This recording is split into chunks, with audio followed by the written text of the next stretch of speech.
হে জিব্রাইলের রব, হে মিকাইলের রব, হে মুহাম্মদ সাল্লাল্লাহু আলাইহি ওয়াসাল্লামের রব, আমি আপনার কাছে জাহান্নাম থেকে পানাহ চাই। এটা 3 বার বলবেন।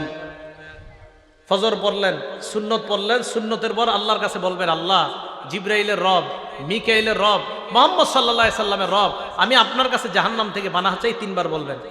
এটা বলার পর চতুর্থ কাজ, ফজরের সুন্নত পইরা বিবির দিকে তাকাইবেন। যদি ঘরে পড়েন, কার দিকে তাকাবেন? বিবির দিকে তাকানোর পর আম্মা জান আয়েশা বলেন, আল্লাহ নবী আমার দিকে তাকানোর পর ফাইন কুনতু মুস্তাইকিজাতান, আমি যদি জাগ্রত থাকতাম, হাদ্দাসানি, আল্লাহ নবী আমার সাথে কথা বলতেন। তাহলে মনে রাখবেন, ফজরের সুন্নত পড়ার পর বিবির দিকে তাকানোর পর যদি দেখেন বিবি জাগ্রত, কথা বলবেন। এই নিয়তে কথা বলবেন, আমার নবী তার বিবির সাথে কথা বলতেন, আমিও বিবির সাথে কথা বললাম, আল্লাহ নবীর সুন্নত আদায় হয়ে যায়। আম্মা জান বলেন, ফাইন কুনতু নাইমা, নবী আমার দিকে তাকায় যদি দেখতেন আমি ঘুমন্ত, আই কজানি, আমাকে জাগায়া দিতেন। তাহলে সুন্নত পড়ার পর বিবির দিকে তাকানোর পর আপনার 2 কাজ। 1 নাম্বার, যদি দেখেন বিবি জাগ্রত, কথা বলবেন। যদি দেখেন বিবি ঘুমন্ত, তাহলে বিবিকে জাগায়া দিবেন। এই গেল চতুর্থ আমল। পঞ্চম আমল যদিও করতে বলবো, আমি বলবো আপনারা বেশিক্ষণ করেন না। আম্মা জান আয়েশা বলেন, নবী যখন দেখতেন ফজরের অনেক সময় বাকি আছে, আল্লাহ নবী সুন্নত পড়ার পর ইত্তজা আলা শিক্কিহিল আইমান, নবীজি ডান কাত হয়ে একটু শুইতেন। আপনারা শুইলে তো ঘুমাই যাবেন। ফজরের সুন্নত পড়ার পর হযরত বেলাল ডাকার আগ পর্যন্ত নবীজি একটু ডান কাত হয়ে শুইতেন। তা আপনারা তো ঘুমাই যাবেন। আপনারা কি করবেন? পুরাটা করা দরকার নাই, একটু ডান কাত হয়ে শুয়ে আবার উঠে যাবেন। কেন? আমার নবীজি করছে তাই করলাম। সুবহানাল্লাহ, নবীজি করছে তাই আমি একটু নবীর সুন্নত পালন করলাম। কি বলেন? ইনশাআল্লাহ করা যায় না? যদি ঘরে করেন আর কি, আল্লাহ তৌফিক দান করেন। এটা যারা তাহাজ্জুদ পড়ে তারা কিন্তু এই আমলগুলো করে নিয়মিত। আল্লাহ আমাদের সকলকে আমলগুলো করার তৌফিক দান। ভাই, একদিন নবীর সুন্নত পালন করেন না, একটা দিন করেন, অন্তত কিয়ামতের মাঠে বলতে পারবেন তো একটা দিন করেন না যে আল্লাহ আমি ঘরে সুন্নত পড়ছিলাম, সুন্নতের পর বিবিরে জাগ্রত করেছিলাম, বিবির সাথে কথা বলেছিলাম, আল্লাহ এরপর আমি একটু ডানকাত হয়ে শুয়েছিলাম, এই আমলগুলো তোমার নবী করতো, আমিও করছি। এই গেল ফজরের ব্যাপারে আলোচনা, ফজরের নামাজ এবং 5 ওয়াক্ত নামাজের ব্যাপারে আলোচনা। এখন আরেকটা কথা বলবো নামাজের ব্যাপারে, সে বলবো জামাতে নামাজ আদায় করা। কিভাবে নামাজ আদায় করা? জামাতে।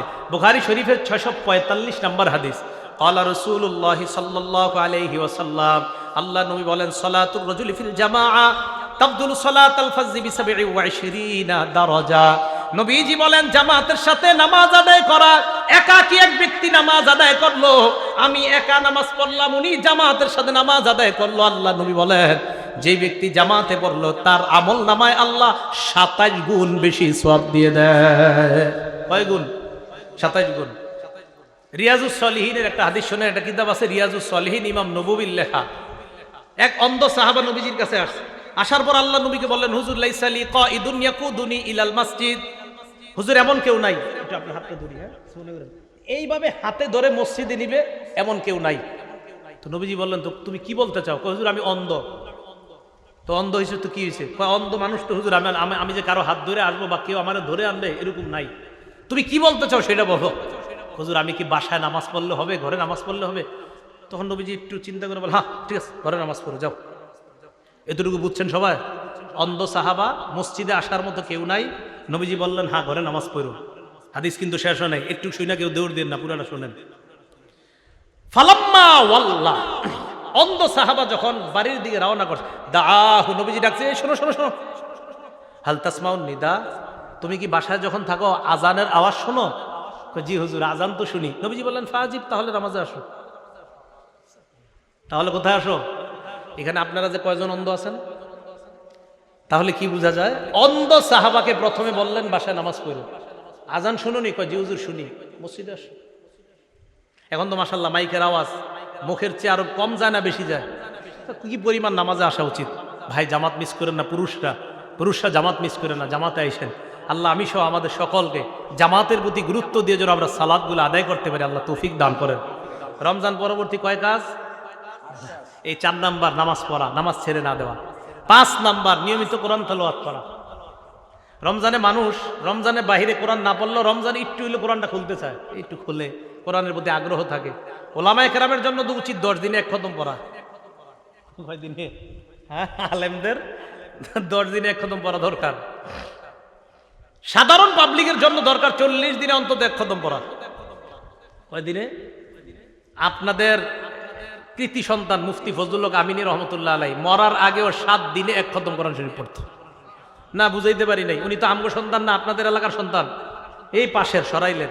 7 দিনে 1 খতম কোরআন শরীফ। অবাক, হাউ ইজ ইট পসিবল, কিভাবে সম্ভব? এত একজন ব্যস্ত মানুষ মরণের আগেও ওই 69 বছর বয়সও 7 দিনে 1 খতম কোরআন শরীফ। মাওয়াইজে মুজাহিদি মিল্লাতের মধ্যে উনি লেখছেন, আমি যখন জেলখানায় ছিলাম 4.5 মাসে প্রতিদিন 1 খতম কোরআন পড়ছি। এ আপনাদের এলাকার আল্লামা আমিনী সাহেব, হুজুরের ছাত্র, আমি বেশি দিন আসলে পাই নাই, ভাগ্য খারাপ। হুজুরে যারা কাছ থেকে দেখছে ওনারা বুঝতে পারছে কি মানুষ, কি আজীব মানুষ ছিলেন। হুজুরে সবাই মনে করি কি উনি মনে খুব রাগী মানুষ, কাছে বদলে বোঝা যেত যে আসলে হুজুর কত মাটির মানুষ ছিলেন।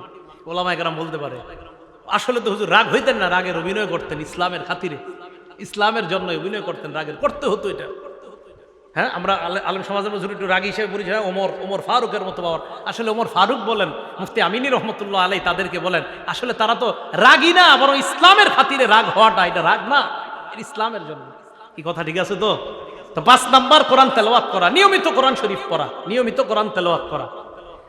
কোরআন তেলাওয়াত অবশ্যই আমরা নিয়মিত করব। সূরা ফুরকানের 30 নাম্বার আয়াতে আল্লাহ বলেন, কিয়ামতের ময়দানে নবীজি সাল্লাল্লাহু আলাইহি সাল্লাম আল্লাহর কাছে অভিযোগ করে বলবে, ওয়াকালা রাসূলু ইয়া রাব্বি ইন্না কওমি ইত্তাখাযু হাযাল কুরআনা মাহজুরা। আল্লাহর কাছে বলবে, আল্লাহ আমার সম্প্রদায় এই কোরআনকে পরিত্যাজ্য হিসাবে গ্রহণ করেছে, বলি নাউজুবিল্লাহ। তিরমিজি শরীফের 2926 নাম্বার হাদিস, নবীজি বলেন, মান শাগালাহুল কোরআন ওয়া যিকরি আন মাসআলাতি, কোন ব্যক্তি কোরআন পড়ার কারণে এবং জিকির করার কারণে আমার কাছে যদি দোয়া করার সময় না পায়, আমি আল্লাহ আতাইতুহু আফযালা মা উতিস সাইলিন। আমরা দুইজন, আমি দোয়া করি আর উনি কোরআন পড়ে, আমি দোয়া করি আর উনি জিকির করে। নবীজি সাল্লাল্লাহু আলাইহি সাল্লাম আল্লাহর থেকে হাদিসে কুদসি বলেন যে আল্লাহ বলেন যে কোরআন পড়ে আর জিকির করে আর যে আমার কাছে চায়, ওই চেয়ে সে যা পাবে কোরআন আর জিকির পড়নেওয়ালাকে আমি এর চাইতে বেশি দান করব। তাহলে প্রতিদিন কোরআন পড়ব। সাধারণ যারা আছেন, ওলামারা তো পড়েই, সারাক্ষণ কোরআন পড়ায়। সাধারণ পাবলিকরা আপনারা ওয়াদা করেন ডেইলি 1 পৃষ্ঠা হলেও কোরআন পড়ে খুলে পড়বেন, ইনশাল্লাহ ওয়াদা করা যায়। ঘরটা আল্লাহ বরকতে পরিপূর্ণ করে দিবেন, বিশ্বাস করেন। যদি বলেন হুজুর আমি তো কোরআনের সব জায়গা পারি না, কুল হু আল্লাহ সূরাটা তো পারেন, এটা প্রতিদিন একটু দেখে দেখে পড়েন। আলহামদুলিল্লাহ সূরাটা তো পারেন, খোলেন, খুইলা এটাই দেখা পড়েন। কেন দেখা পড়বেন? এই কোরআনের সাথে আপনার একটা মহব্বত তৈরি হয়ে যেতেছে, পড়বেন তো ইনশাল্লাহ। তা আপনাদেরকে আমি বলি, আপনারা ডেইলি এইভাবে একটু খুইলা পড়েন। সত্যি কথা, 1 মাস পড়েন, 40 দিন পড়েন, 41-42 দিন পড়েন, হঠাৎ একদিন ছাইরা দেন, খুইলা পড়েন নাই, কষ্ট লাগবে, ইন্নাইল্লাহ আজকে কোরআনটা খুললাম না কেন, মায়া লাগবে, দেখা চোখের পানি চলে আসবে যে আমি কোরআন খুললাম না কেন, হ্যাঁ আমি কি জানি একটা মিস করে ফেলছি। ঠিক নামাজ যারা পড়েন না, নামাজ ধরেন 1 মাস 2 মাস নামাজ পড়েন, ঠিক হঠাৎ একদিন যখন নামাজ ছুটে যাবে আপনি পেরেশান হয়ে যাবেন, ইন্নালিল্লাহ আমার নামাজ ছুটে যেতেছে কেন। বুঝা গেল কি? নামাজ না পড়তে না পড়তে নামাজ পড়তে মন চায় না, নামাজ পড়তে পড়তে নামাজ ছাড়তে মন চায় না। আল্লাহ আমাদের সকলকে প্রতিনিয়ত আমল করার তৌফিক দান করেন। তাই 5 নাম্বার কাজ নিয়মিত কোরআন পড়া। 6 নাম্বার আল্লাহর জিকির করা। বলেন কি করা? লা ইলাহা ইল্লাল্লাহ, সুবহানাল্লাহ, আলহামদুলিল্লাহ, আল্লাহু আকবার, এই জিকির করা। মুসলিম শরীফের বর্ণনা 1239 নাম্বার হাদিসে আল্লাহ নবী বলেন, মান সাব্বাহাল্লাহ ফি দুবুরি কুল্লি সালাতিন সালাসাহু ওয়া সালাসিনা ওয়া হামিদাল্লাহ সালাসান ওয়া সালাসিনা।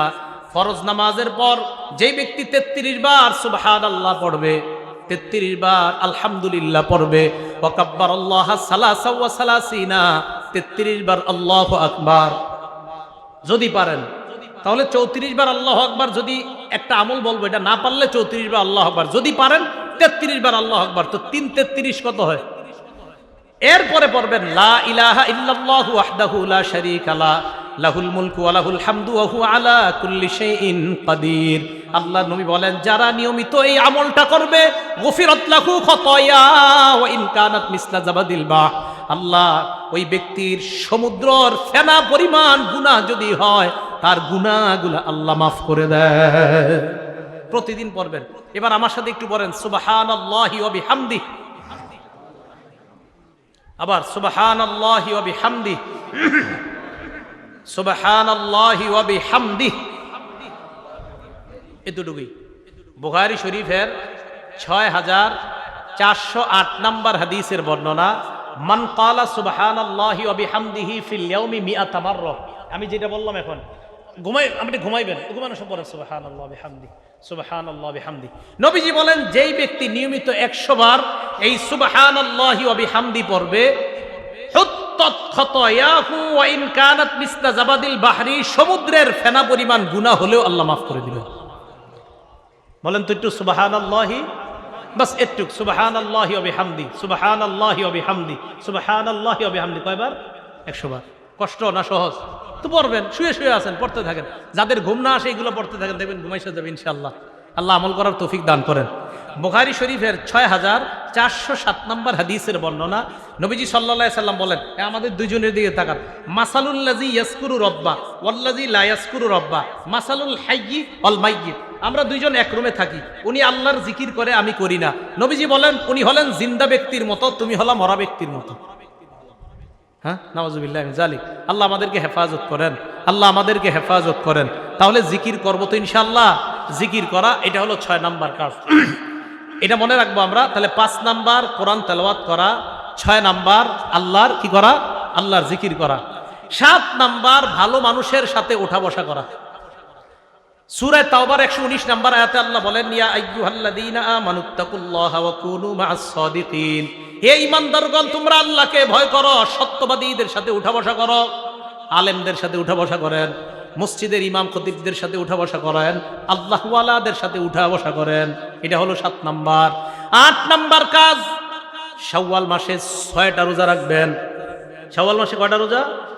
শাওয়াল মাসে 6টা রোজা রাখবেন। ক্বালা রাসূলুল্লাহ সাল্লাল্লাহু আলাইহি ওয়াসাল্লাম, আল্লাহর নবী বলেন, মান সামা রমাদান, যেই ব্যক্তি রমজানের রোজা রাখে, সুম্মা আতবাহু সিত্তাম মিন শাওয়াল, এরপর শাওয়ালের 6টা রোজা রাখে, কানা কা সিয়ামিদ দাহরি কুল্লি, 1 বছর রোজা রাখার সওয়াব পেয়ে যায়।